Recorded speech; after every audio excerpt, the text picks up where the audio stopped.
हरियाली तीज व्रत रखने वाली महिलाओं को ये कथा अवश्य सुननी चाहिए। भगवान शिव ने पार्वती जी को उनके पूर्व जन्म के बारे में याद दिलाने के लिए ये कथा सुनाई थी। शिव जी कहते हैं, हे पार्वती, बहुत समय पहले की बात है। तुमने हिमालय पर मुझे वर के रूप में पाने के लिए कठिन तपस्या की थी। तुमने तप के दौरान अन्न जल का त्याग कर दिया था और सूखे पत्ते चबाकर दिन बिताए थे। तुमने किसी भी मौसम की परवाह नहीं की और लगातार तप किया। तुम्हारी ऐसी हालत देखकर तुम्हारे पिता को बहुत दुख हुआ था।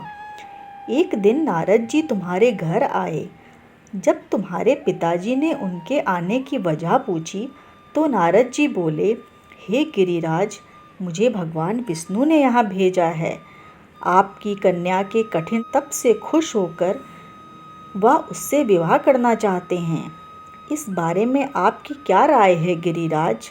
नारद जी की बात सुनकर पर्वतराज बहुत खुश हो गए और प्रसन्नतापूर्वक बोले, हे नारद जी, यदि स्वयं भगवान विष्णु मेरी कन्या से विवाह करना चाहते हैं तो मेरे लिए ये सौभाग्य की बात है।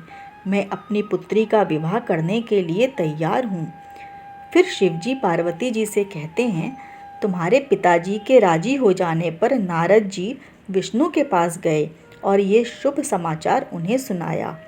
लेकिन पार्वती, जब तुम्हें इस विवाह के बारे में पता चला तो तुम्हारा मन बहुत दुखी हुआ।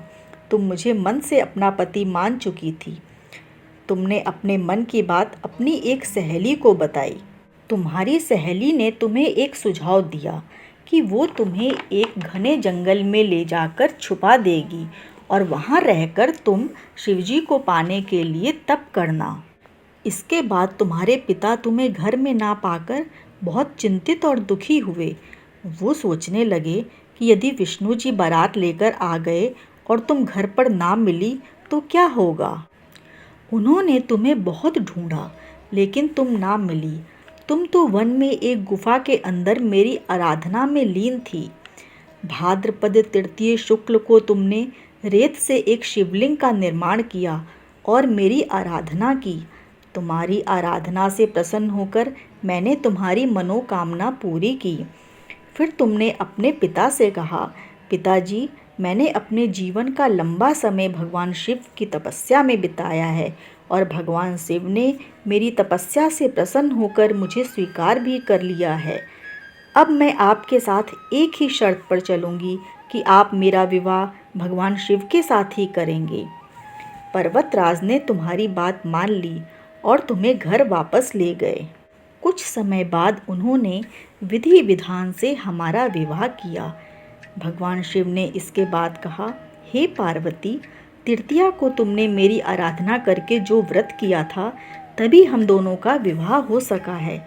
इस व्रत का महत्व है कि इस व्रत को पूर्ण निष्ठा से करने वाली प्रत्येक स्त्री को मैं मनवांछित फल देता हूँ। भगवान शिव ने पार्वती जी से कहा कि इस व्रत को जो भी स्त्री पूरी श्रद्धा से करेगी उसे तुम्हारी तरह अचल सुहाग प्राप्त होगा। आपको ये कथा कैसी लगी मुझे कमेंट करके बताइएगा। इसी तरह की और कहानियाँ सुनने के लिए चैनल को सब्सक्राइब करें, लाइक और शेयर भी करें। जय भोले, जय श्री कृष्ण।